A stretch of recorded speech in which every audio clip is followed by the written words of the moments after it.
Para sa ating Sunday School, patuloy tayo sa ating serye ng pag-aaral patungkol sa pananalangin.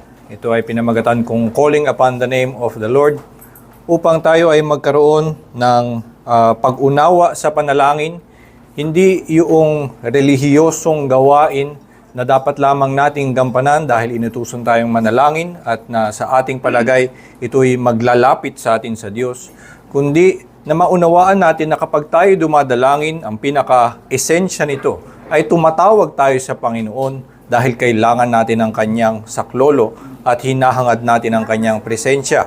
Kaya tayo ay tumatawag sa Kanyang pangalan, tulad na sinasabi sa awit 50 na we call upon the name of the Lord in the day of trouble. Dahil sa ating pangangailangan, humihingi tayo sa Kanya, tatawag tayo sa Kanya, at sa pagsaklolo sa atin ng Diyos, ito ay siya na luluwalhati. Kaya ganito natin tingnan ang ating pananalangin pag naunawaan natin na ang ating pananalangin ay pagtawag sa Kanya para sa Kanyang saklolo. Ito ay magdudulot sa atin na hindi tignan ang panalangin bilang isang gawain lamang, isang gampanin lamang na sa kung anumang kadahilanan na pinili ng Diyos, ito'y maglalapit sa atin, kundi ito ang paghahayag natin sa Diyos ng pangangailangan natin sa Kanya at siya na maawain at umiibig sa atin ay nadidinig tayo.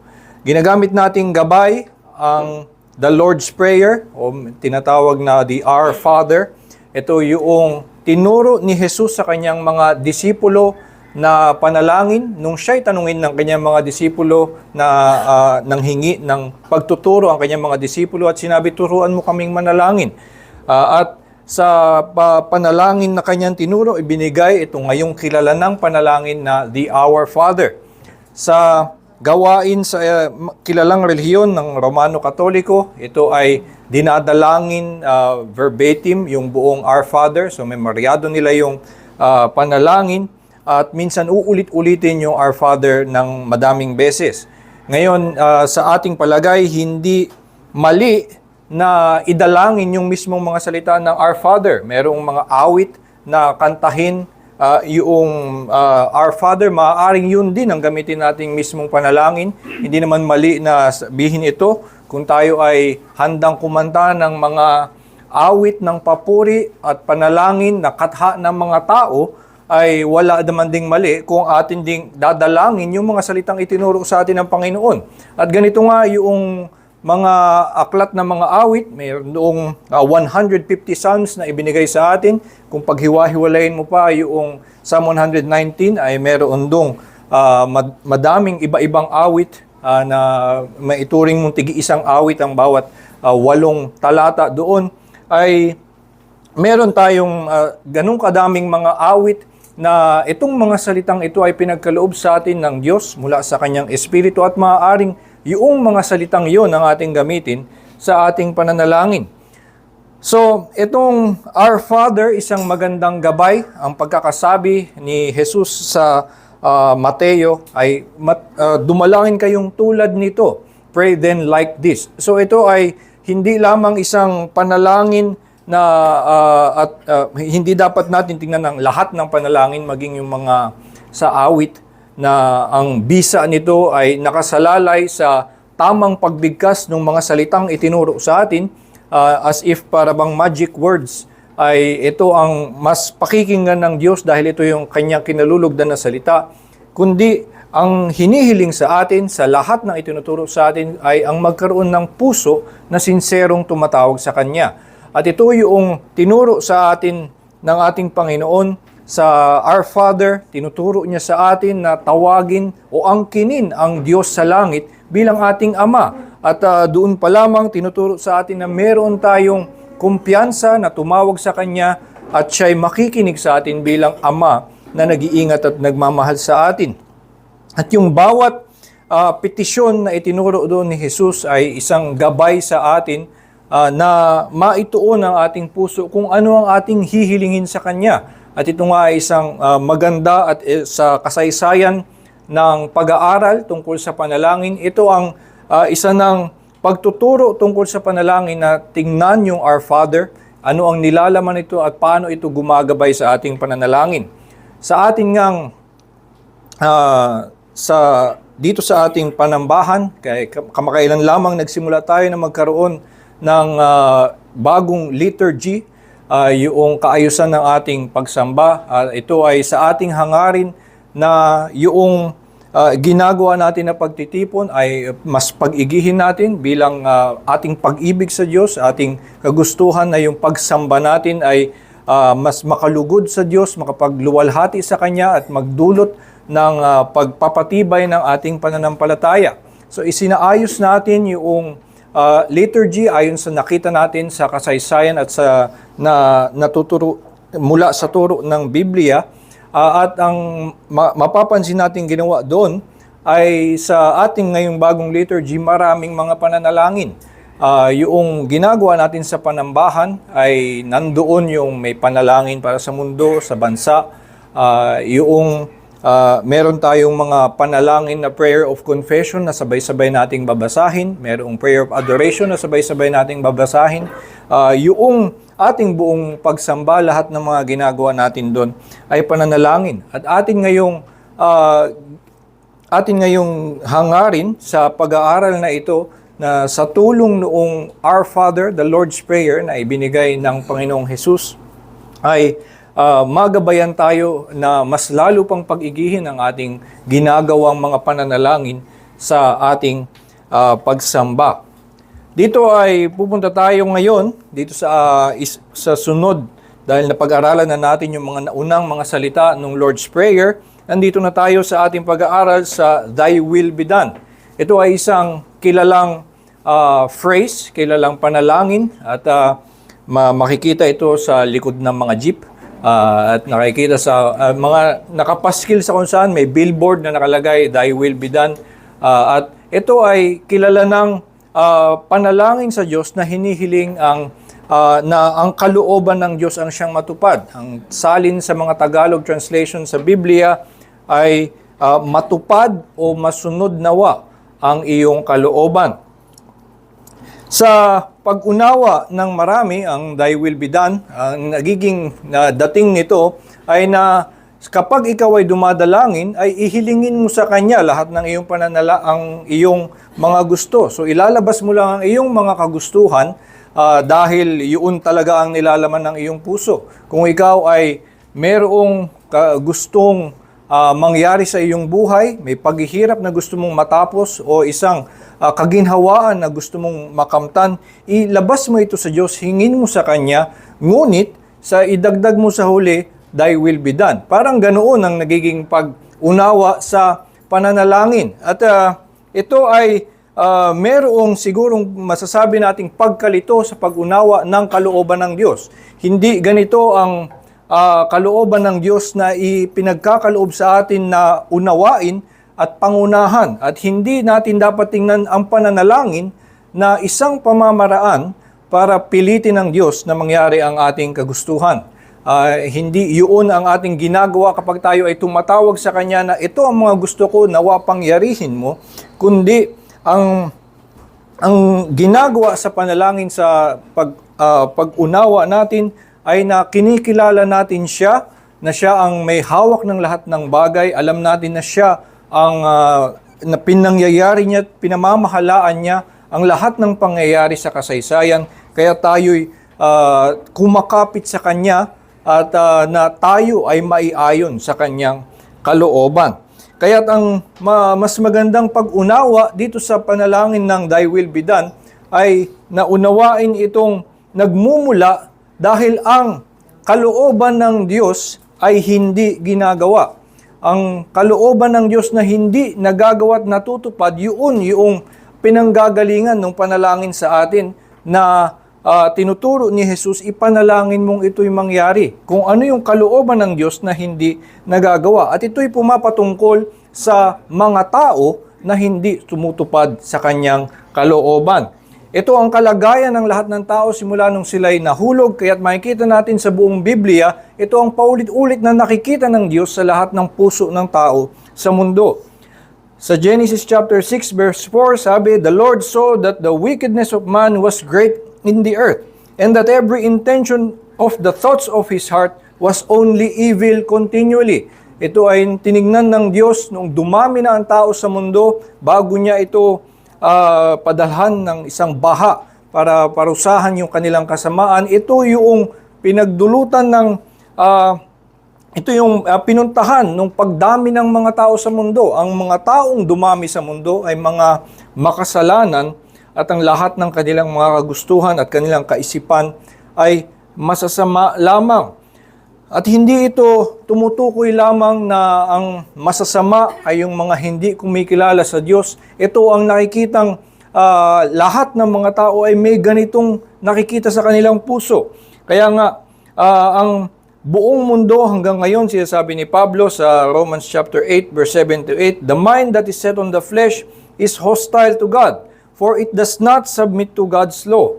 Indeed, it cannot. Those who are in the flesh cannot please God." Ito nga ang yung kalagayan ng sangkatauhan. Hindi yung panahon lamang ni Noah, hindi nung panahon lamang nung bago padalahan ng Diyos ng baha ang buong mundo, kundi hanggang ngayon, ang kalagayan ng tao, the flesh, the mind, the carnal mind, is hostile to God. It does not submit to God's law. Indeed, it cannot. Hindi ito kaya. Those who are in the flesh cannot please God. At si Pablo, nauna sa talatang ito, maging bilang isang mananampalataya, ay nakikita niya, ganun pa rin ang kanyang puso. Sabi niya sa kanyang pagkilala niya sa kanyang kahinaan, "I know that nothing good dwells in me, that is in my flesh. For I have the desire to do what is right, but not the ability to carry it out.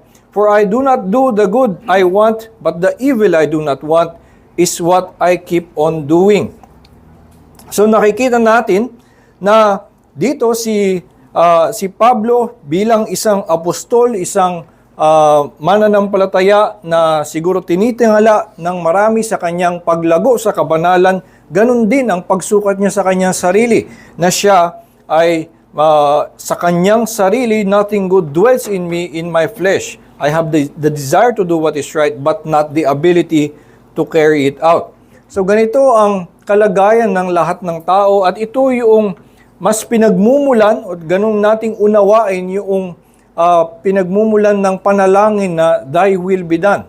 Dahil yung kalooban ng Diyos, yung kautusan ng Diyos para sa tao, yun yung hindi ginagampanan.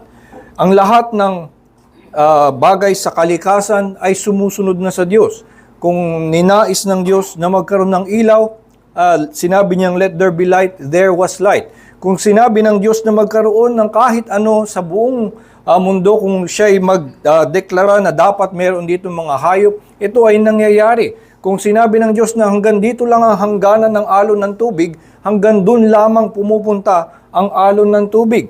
Ngunit ang tao sa kanyang pagiging makasalanan, siya ang hindi sumusunod sa kalooban ng Diyos. At ito yung kalooban ng Diyos na ipinapanalangin ngayon natin, "Thy will be done," dahil hindi natin ginagawa ang kanyang kalooban. At dito nga yung isang dapat nating pag-ibahin na patungkol sa kalooban ng Diyos ay yung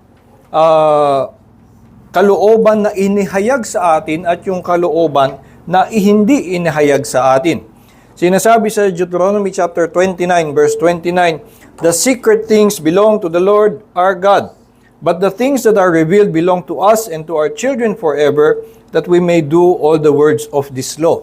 So merong mga bagay na hindi inihayag sa atin at hindi iyon para sa atin. They belong to the Lord our God. Yung mga inihayag sa atin, yun ang sa atin. They belong to us and to our children forever, that we may do all the words of this law.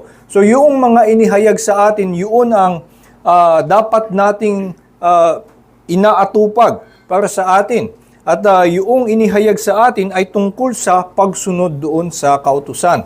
So yung tinutukoy sa kapag tayo dadalangin, "Thy will be done," ito ay primarily, ang tinutukoy natin dito ay yung moral will of God, yung kanyang kalooban na hindi natin ginagawa. Ito ang sinasabi sa Westminster Shorter Catechism, question 39. What is the duty which God requires of man? The duty which God requires of man is obedience to His revealed will. Yung susunod dyan na tanong ay yung what rule has God given yung revealed to be His will, the moral law, yun yung sagot. At where has God revealed His moral law?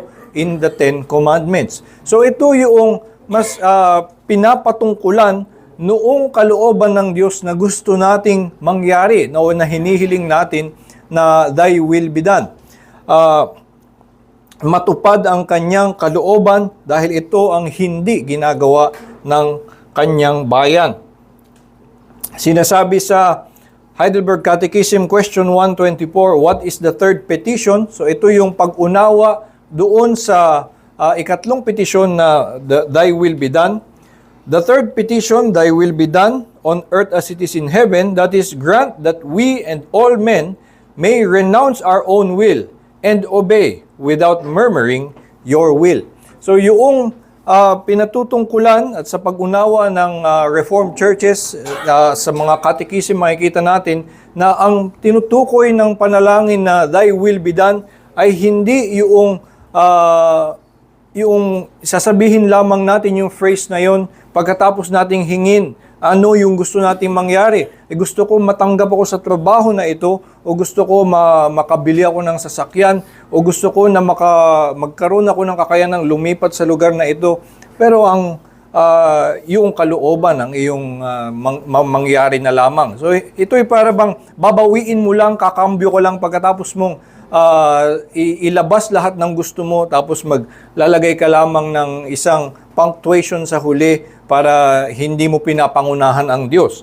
Ang mas tinutukoy ng panalangin na ito ay yung kalooban niya na hindi natin tinutupad, at dahil yung kalooban natin ay labag sa kanyang kalooban, ay diadalangin natin sa panalangin na Thy will be done, grant that we and all men may renounce our own will and obey without murmuring. Ang dinadalangin natin na tayo bilang mga mananampalataya ay magpasakop sa kanyang kalooban. Tayo ay meron ng panimulang pagpapasakop na tayo ay sumampalataya kay Jesus bilang tanging tagapagligtas. Meron na tayong mga panimulaing pagsunod sa kanyang mga kautusan. Ngunit merong mga nananatili sa atin na mga suway sa kanyang kautusan, paglihis sa kanyang kalooban, at ito yung patuloy pa nating pinapanalangin na ang kalooban niya nawa ay mas lalong mangyari sa atin. Pero mayroon din tayong panalangin pa na hindi lamang ito tungkol sa atin kundi sa lahat ng tao. Ay lahat ng mga tao ay magkaroon ng pagtanggi sa kanilang sariling kalooban at sumunod sa kalooban ng Diyos. So pinapanalangin natin ang lahat na sila ay magpasakop sa kautusan ng Diyos, na yung kanyang kalooban na mangyari. Yun ang ibig sabihin natin, Thy will be done.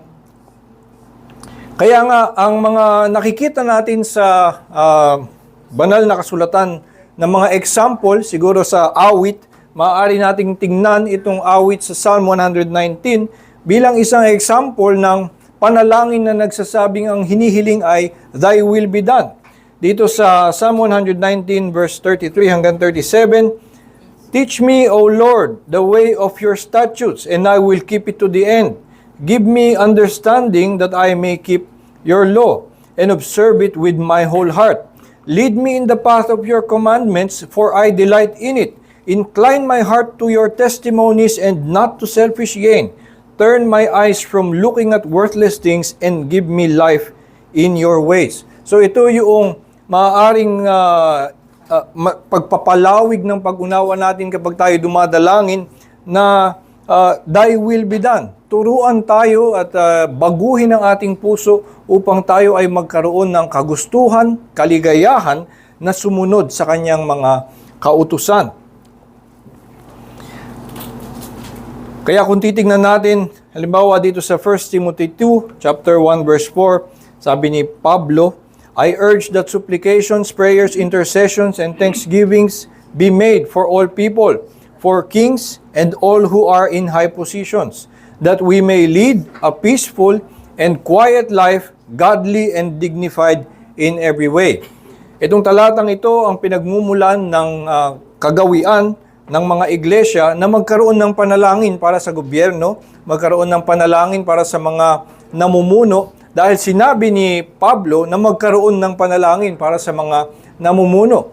At makita natin na sinabi ni Pablong ipanalangin sila at ang layunin ay hindi na ipapanalangin lamang natin na yung kandidatong gusto mong mamuno siya ang manalo dahil yung sarili mong kagustuhan o yung iyong palagay na pamamalakad ay ito ang dapat na nangyayari para mas maayos ang buhay ng mga tao sa isang bansa o sa isang lugar, kundi ang ating hinahangad ay na ang mga tao ay magkaroon ng kalayaan na mamuhay ng may kabanalan, ng naaayon sa kautusan ng Diyos. Kaya't kapag tayo ay nananalangin, minsan ang isa sa mga nilalaman ng ating pananalangin para sa mga namumuno ay na sila ay magkaroon ng pagkilala sa Diyos, na sila ay magkaroon ng takot sa Diyos, maunawaan ang tanging daan ng kaligtasan dahil ito ang kalooban ng Diyos.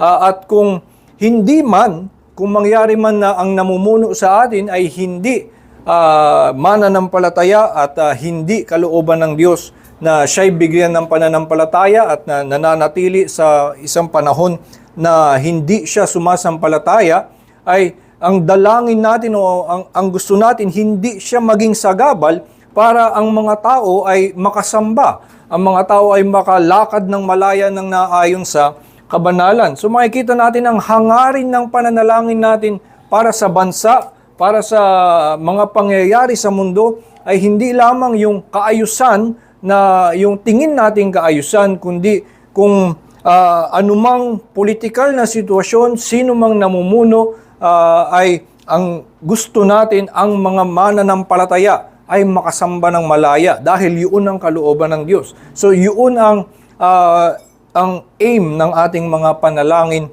ay yung kabanalan.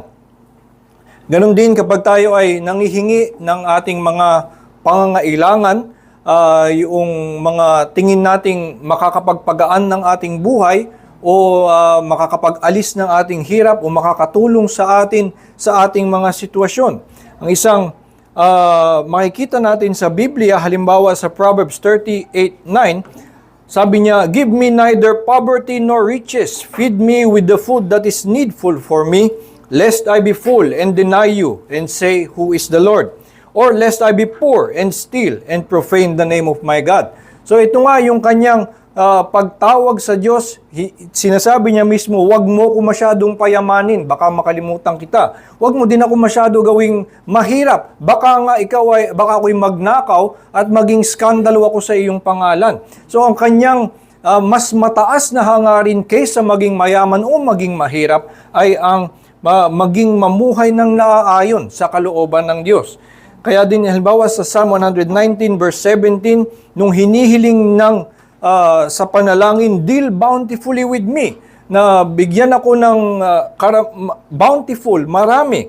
Ang kanyang hangarin ay hindi lamang na magkaroon ng bounty in itself, kundi that I may live and keep your word. Kaya siya humihiling ng sustento sa kanyang pangangailangan dahil gusto kong mabuhay at sumunod sa iyong salita. At doon sa isa pa, Psalm 119:71, at ito naman ay nagpapakita ng kanyang pagtanggap na hindi siya makatanggap ng bountiful at sabi niya, it is good for me that I was afflicted, that I might learn your statutes. So dito sa kanya, minsan hinihiling pa ng isang mananampalataya na alisin sa kanya ang mga bagay na komportable sa kanya. Minsan maaaring yun ang hilingin natin, panatilihin mo siyang naghihirap kung ito ang makakatulong sa kanya na mas mapalapit ang iyong, mas maunawaan ang iyong pag-aalaga. At ganito nga yung nangyari kay kay Pablo sa kanyang pananalangin na may hinihiling siyang alisin sa kanyang thorn in the flesh, siya ay dumalangin 3 beses pero ang tugon ng Diyos sa kanya, "My grace is sufficient for you." So ang ginawa ng Diyos para sa kanya ay na hindi inalis yung kung ano man yung hinihiling niyang alisin, ano man yung thorn in the flesh na iyon.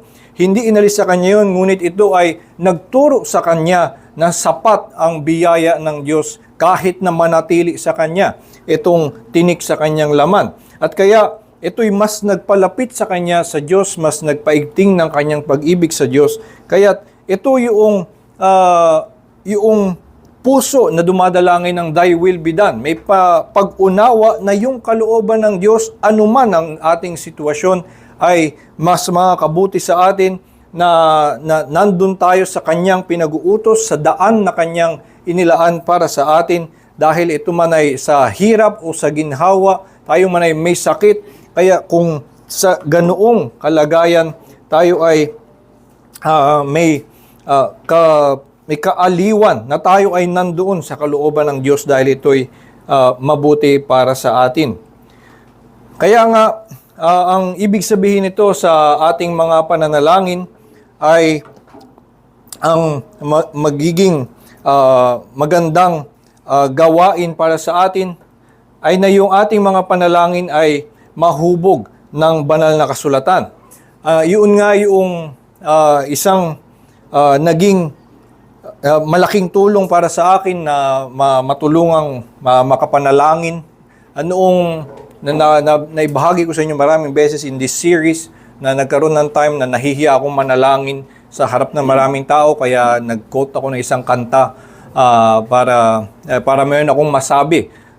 So, yun lamang ay para mas magtunog akong tunog akong relihiyoso. Nag-quote ako ng isang kanta na hindi nila alam.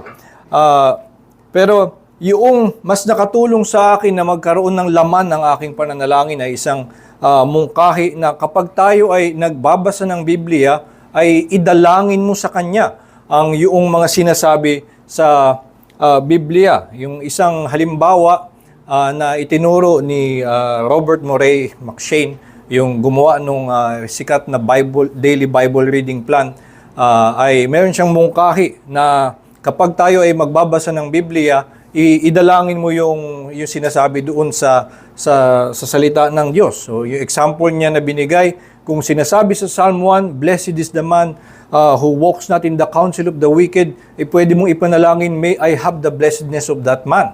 Diba? Yun ang paraan na humuhubog yung kasulatan para sa ating panalangin. At nagkakaroon nga ng tulong ito na hindi lamang na may masabi, kundi yung puso natin ay nakaayon sa kung ano sinabi sa atin ng Diyos na kanyang kalooban. Sabi sa ating Confession of Faith, chapter 22, paragraph 3, "Prayer with thanksgiving, being one part of natural worship, is by God required of all men. But that it may be accepted, it is to be made in the name of the Son, by the help of the Spirit, according to His will." At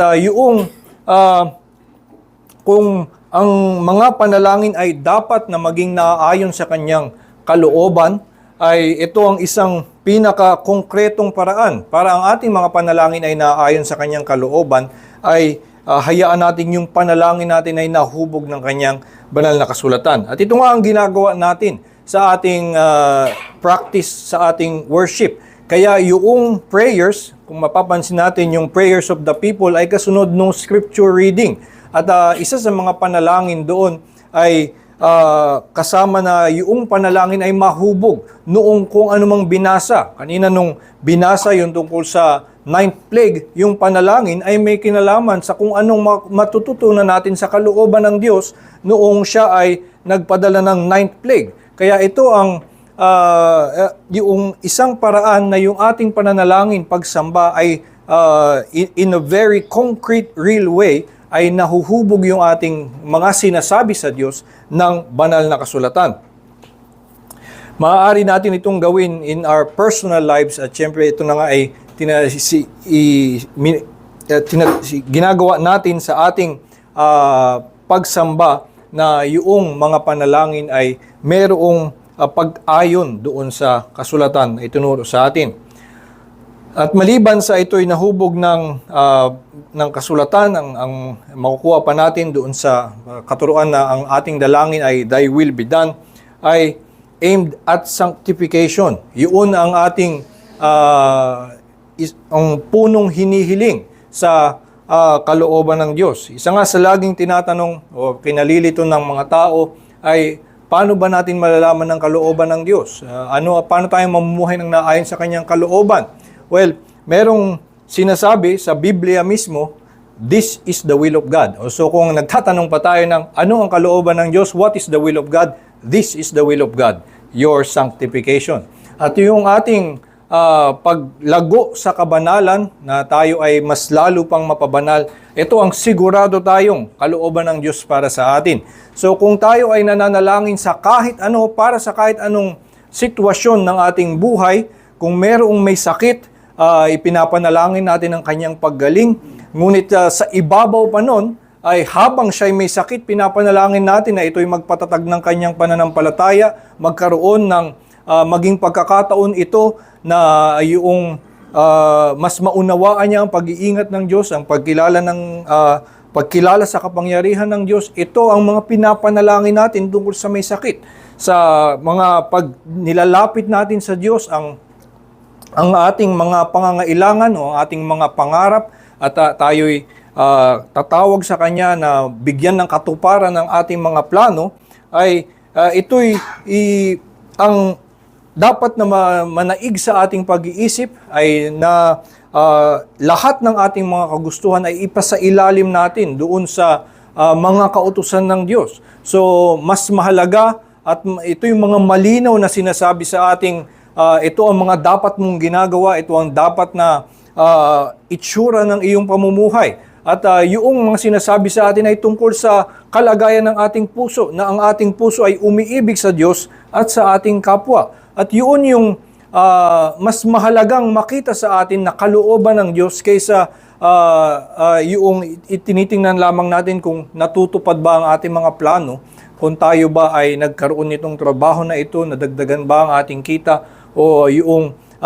kung ano pa man ang ating mga adhikain sa buhay. Hindi yun ang dapat na mga umaantig sa ating damdamin na nakikita nating pagkukulang, kundi kulang pa ako ng pag-ibig. Yung lahat ng gagawin ko ay nawa kahit saan ako pumunta, makitaan ako ng pag-ibig sa Diyos at sa aking kapwa. At lahat ng ito ay mas magpalago ng aking pag-ibig sa Diyos at sa aking kapwa. Kaya ito ang isang na ituturo sa atin nung panalangin na Thy will be done, na magkaroon tayo ng pagtuon doon sa ating paglago sa kabanalan. At ito ang lagi nating idinadalangin, na tayo, ang lahat ng tao ay magkaroon pa ng paglalapit sa Panginoon at sa Kanyang kalooban.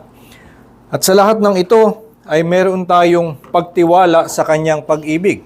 Kaya tayo nagkakaroon ng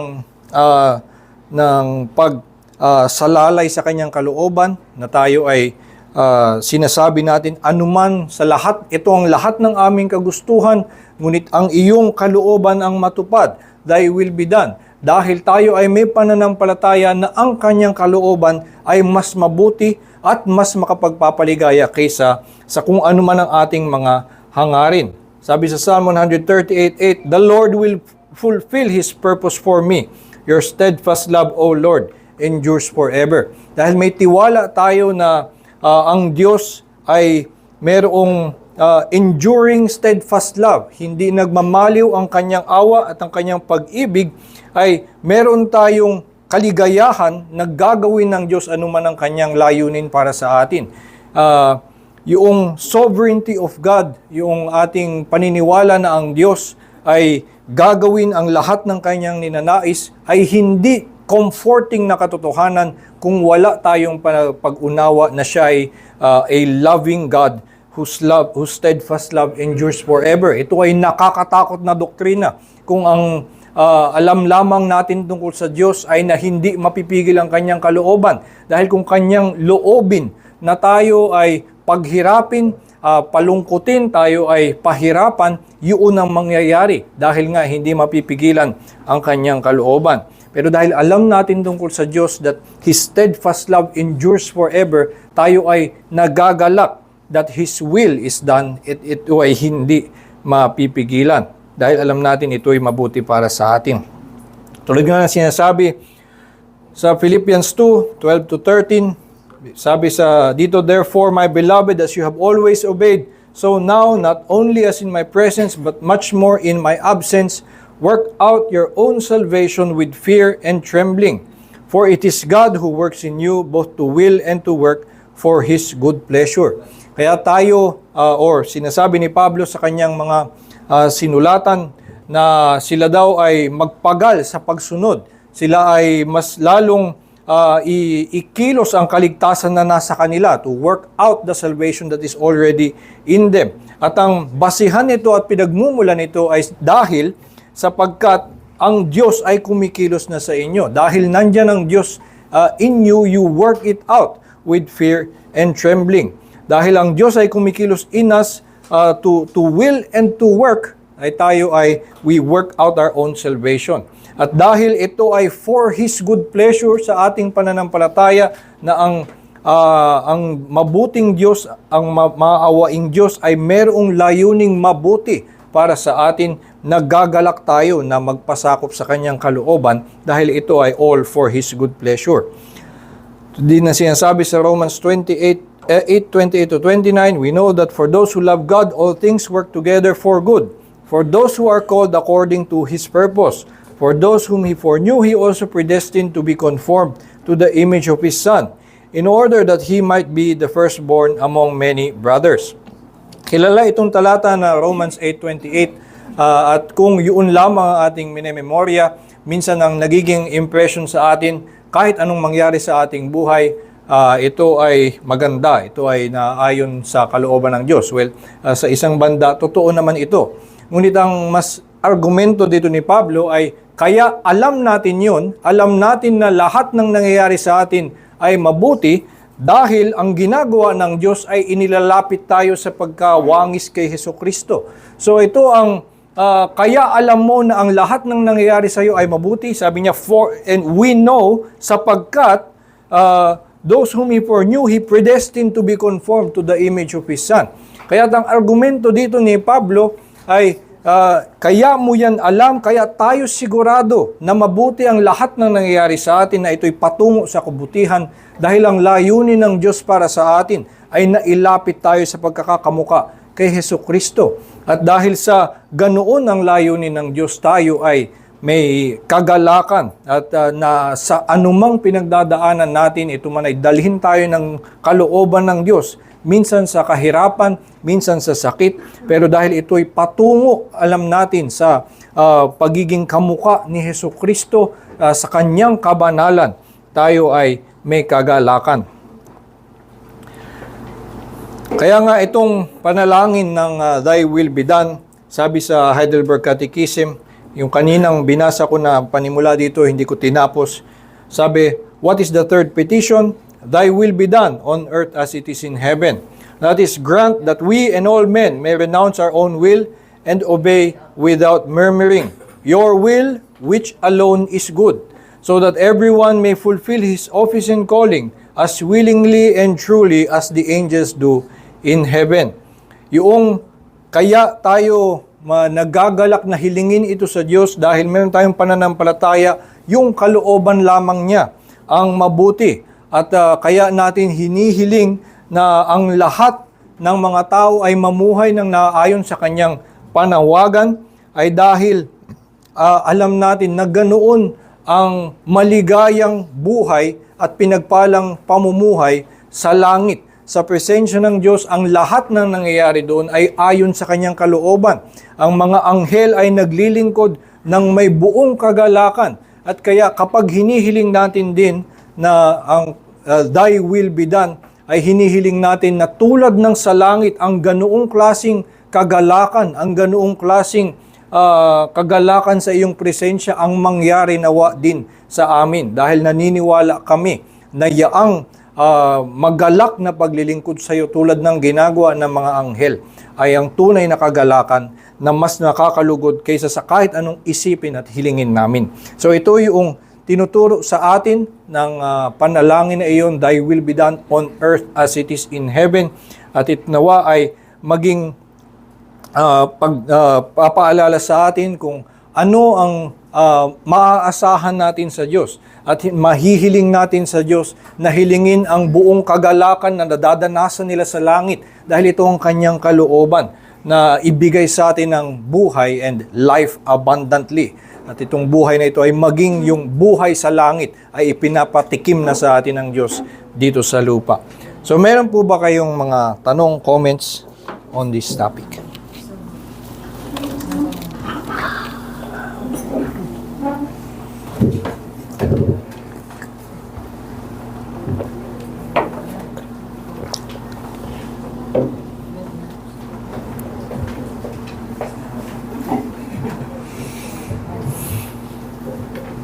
Brother I.E., comment, may renounce our own will and obey without murmuring. Obedience without murmuring. Anong eksaktong ibig sabihin po yun? Apo, yung ibig sabihin nun ay yung hindi umaangal. Maaari kasi na habang kahit na tinutupad mo at ginagawa ito ay gagampanin mo lang dahil para tingin mo ito'y sapat na para patahimikin ng Diyos sa iyong paghiling. So, katulad ng espiritu na nangyari sa Micah chapter 6 verse 8, yung mga tao doon ay sinasabi, anong gagawin ko para sa Diyos? So, mukha siyang naghahangad o hinahanap niya na gawin ang kalooban ng Diyos. Pero sabi niya, anong gagawin ko para sa Diyos? Mag-aalay ba ako ng 1,000 magkakatay ba ako ng 1,000 mga hayop? Ito ba ang gusto niya gawin ko? Sige, gagawin ko para sa kanya. So ito ay isang espiritu ng pagtupad ng with murmuring. So yung paggawa ng mga anghel sa langit ay ginagawa nila ito. Ang sinasite na verse dyan ay Psalm 103. Nandun banda, meron tungkol sa mga anghel na naglilingkod sa langit. Yung kanilang pagsunod ay without murmuring, with joy, with sa larger catechism, constancy, dependence, faith, reverence, yung kanilang paggawa sa kalooban ng Diyos ay may buong kagalakan at hindi with murmuring. So, yun yung tinutukoy dun na without murmuring.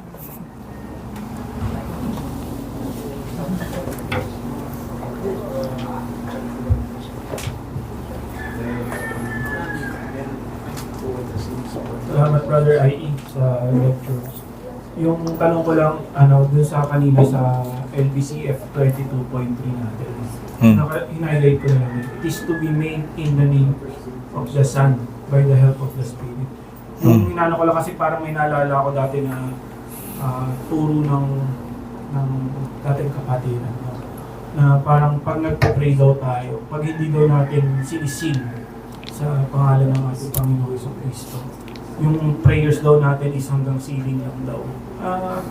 Kumbaga paano natin yun, i-explain ng, lalo na sa mga unbeliever or believers din at the same time, na ano ba talaga yung eksaktong meaning din? Bakit nga ba talaga tayo nagpe-pray at lagi natin dapat talaga hinihiling sa pangalan ng ating Panginoon?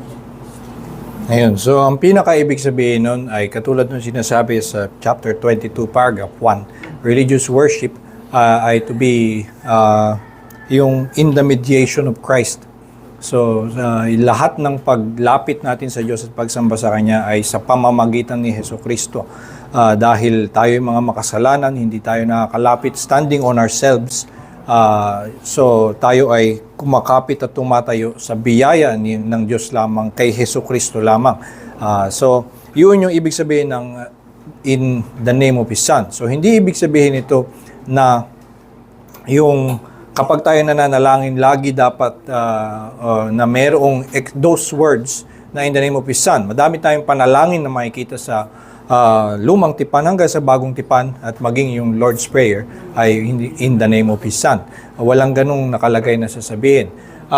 Pero yung ibig sabihin nito ay yung puso natin ng paglapit ay dahil sa pagkilala natin na si Kristo ang namamagitan sa atin, kaya tayo may buong tapang lumalapit sa Kanya. So yung tinutukoy dito ay yung pagkapit sa gawa ni Kristo na mamagitan sa atin. Kaya tayo ay kakapit sa Kanya in the name of His Son. Hindi na babanggitin mo lang yung words na yun in the end of the prayer, but to have that heart that believes that we only stand in front of God by Christ alone. Thank you, bro.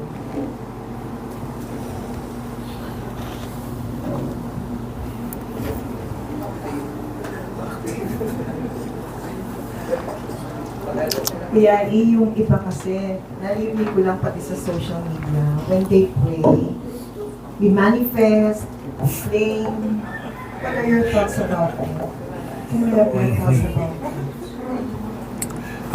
Yung pinagmulan niyan ay halos hindi quite Christian. Well, meron kasi sinasabi minsan sa banal na kasulatan na sinasabing kapag tayo ay mananalangin, manalangin ng may pananampalataya, maniwala kang ito'y iyong matatanggap. So, nagkaroon ng parang pag-unawa na ngayon angkinin mo.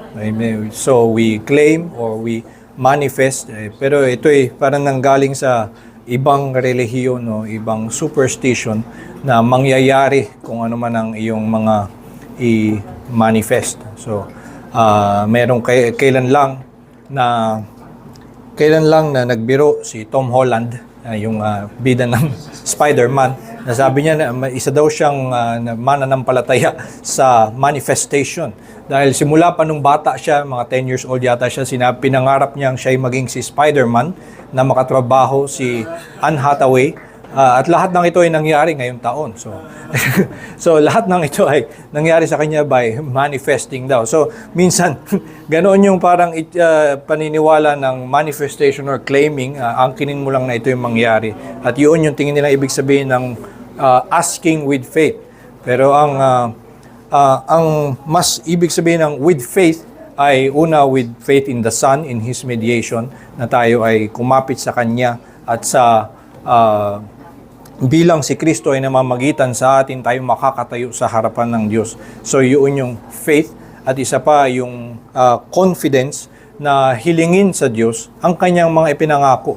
So chief of which is yung pangako ng kaligtasan maging sa pinakamakasalanan na sumampalataya. So yun, maaari mong angkinin yun kapag angkinin mo yung pangako na ikaw ay ligtas ayon sa dugo ni Hesukristo, at kung ano pa man ang lahat na ibang pangako ng Diyos, yun ay angkinin mo dahil ito ay pangako ng Diyos. Pero hindi yung aangkinin mo lang lahat ng iyong kagustuhan, ito ay mangyayari. Yun yung paglihis doon sa idea ng asking with faith.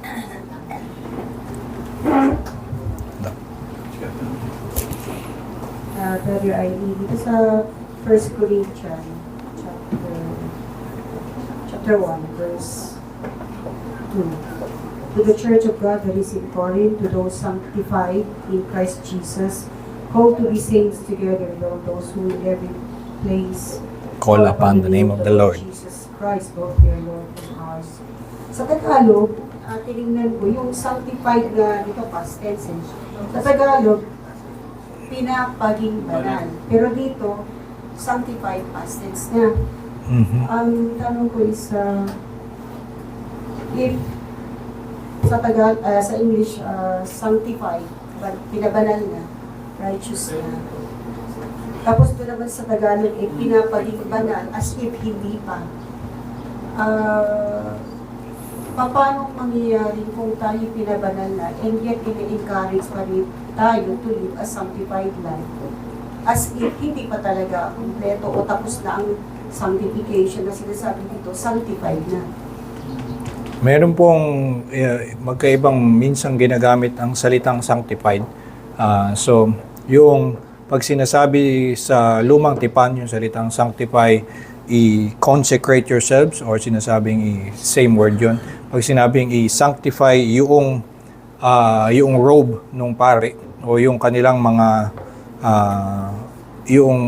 yung mga huhugasan ng oil, so yun yung mga sinasanctify. Ang ibig sabihin lang nun ay siniset apart. Siniset apart for a specific purpose, specifically for a religious purpose of worship. So, yun yung ibig sabihin ng sanctify, ito ay nakatuon na doon sa, para doon sa gawain na iyon. So, ganun din ang ibig sabihin,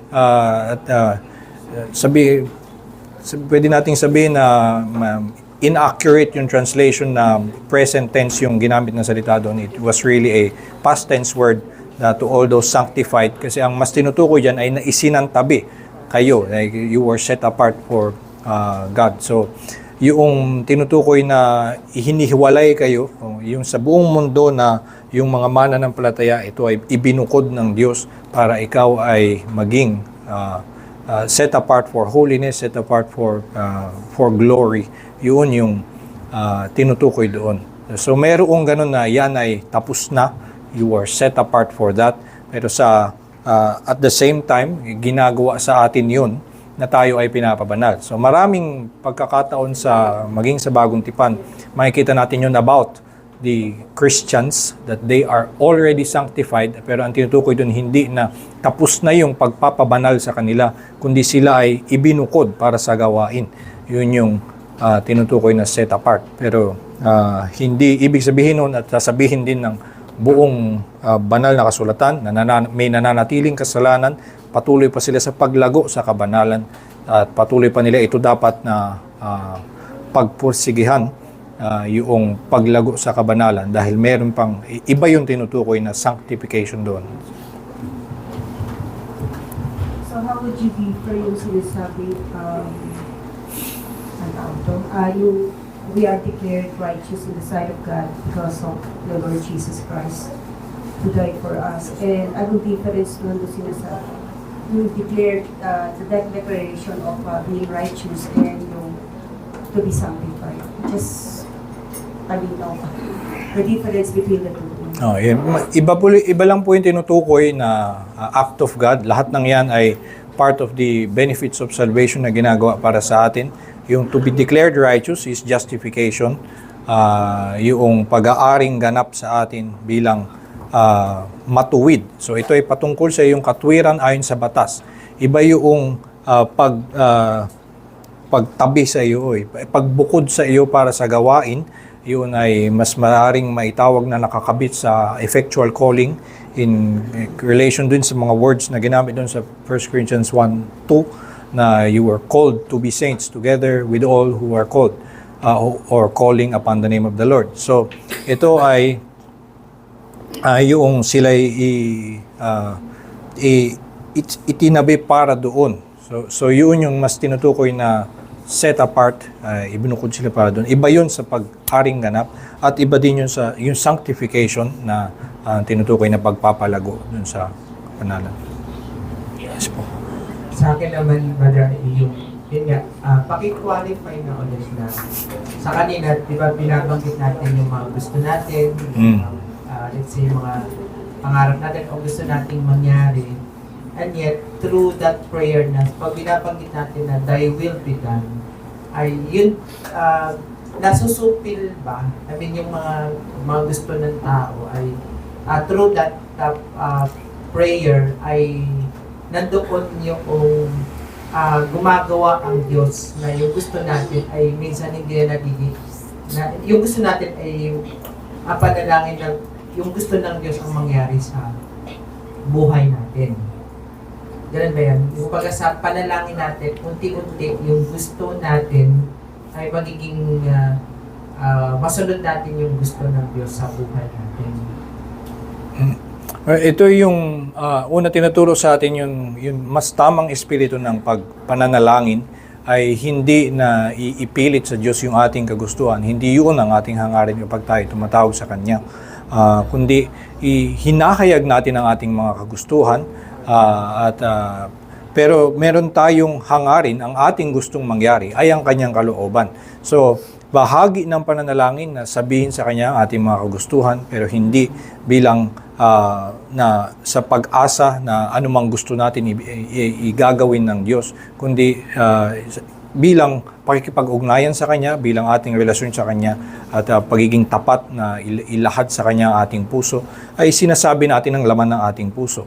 Pero sa ganun din ang dapat na nandun sa ating puso bilang mga mananampalataya na ang Kanyang kalooban ay mabuti, na siya'y Diyos, na ang Kanyang mga layunin para sa atin ay maganda at makakapagpaligaya, dahil may pananampalataya tayo dun. Ang ating laman din dapat ng ating puso na yung kalooban niya ang hinihiling natin. So, hindi lamang na ito lang yung mga gusto ko, tas idagdag mo sa huli, thy will be done, kundi sabihin mo din yung mga, or hangarin mo yung kalooban ng Diyos.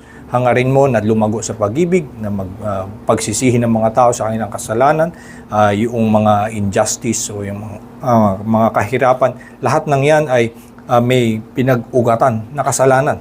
Lahat yan ay may lalong minsan nagdudulot ng kasalanan o paglayo sa Diyos. So lahat ng yan ay yung hinihiling natin or nakikita natin na mas matindi pang pangangailangan kaysa doon sa panlabas na sitwasyon o ayusin lamang yung sitwasyon sa ating palagay, ay na yung mga puso ng mga tao ay mas mapalapit sa Diyos, mas sumunod at sa kalooban ng Diyos, kautusan ng Diyos. So, dapat sinasabi din natin or hinihiling din natin sa Diyos yung Kanyang kalooban.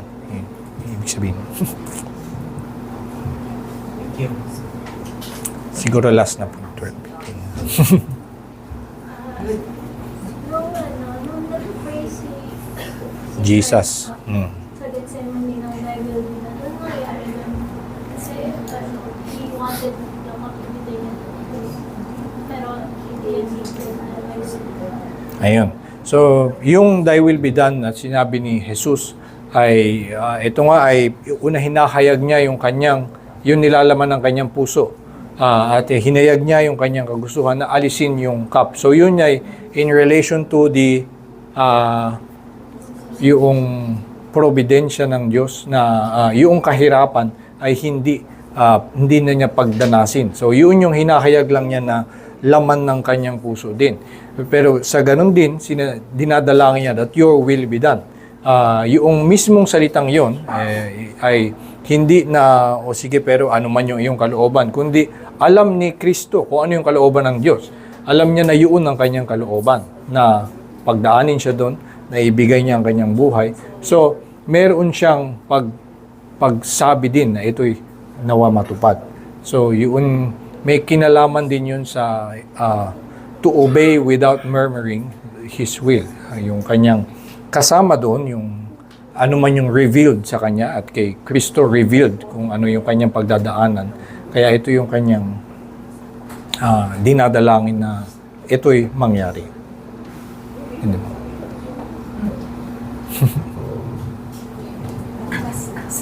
Ay, sige. Sige po. Going back to murmuring, yung kay Sister ay, yung katulad halimbawa, yung mga mananampalataya na dumadaan sa tulad ng pinagdaanan ni Jacob, ay ni Job, lalo na yung mga nakakaranas na matitinding pagsubok, no? Pag ba sila ay sa sobrang hirap o lungkot, malalim ang pinagdadaanan, at nagtatanong sila as to bakit nangyayari sa kanila yung ganung sitwasyon, considered ba yun as murmuring? If not, masama ba yun? Yung mismong pagtanong, like, or pag-express ng katanungan, bakit ito pinagdadaanan ko, ay hindi necessarily evil. Yung mas essence of evil palagi ay kung ano man yung laman ng puso, ito ba ay may pagkamuhi, pagkagalit. Pero yung hindi pag-unawa, pag-express lamang na hindi mo ito ma-compute in your understanding, ay makikita natin sa Biblia na how long, O Lord, gaano katagal na ganito ang pagdadaanan ko? Bakit hindi ka pa, natutulog ka ba? Yung mga ganitong klaseng mga salita ay makikita natin sa Biblia mismo. So ito ay ihahayag mo din sa kanila.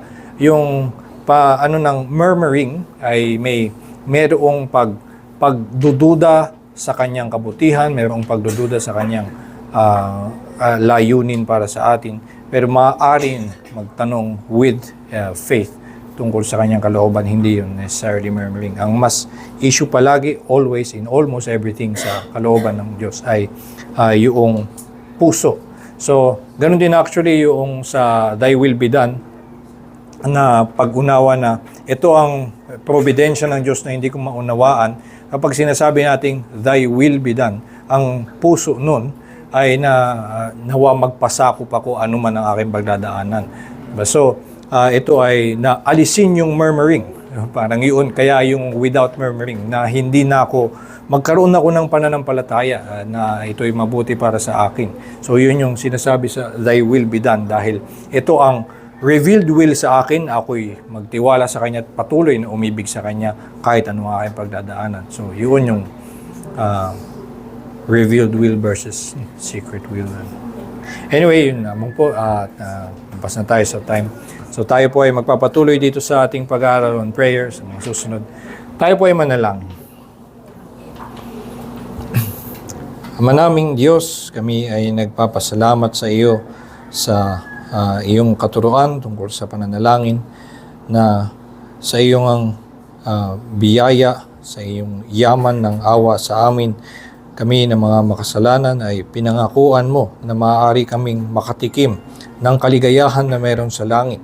Dahil nga ang pagsunod sa iyo, ang pamumuhay ng naayon sa iyong kalooban ay sinasampalatayanan namin na siyang tunay na kaligayahan ng lahat ng iyong mga nilikha. Nawa nga ito'y mas lalo pa naming maunawaan upang sa aming buhay lagi naming sikapin na maging umayon sa iyong kalooban, lagi naming labanan ang mga naglilihis sa amin sa iyong mga kautusan, upang sa aming buong buhay ay malasap nga namin na napakabuti mo, na ang iyong kalooban, ang mabutit na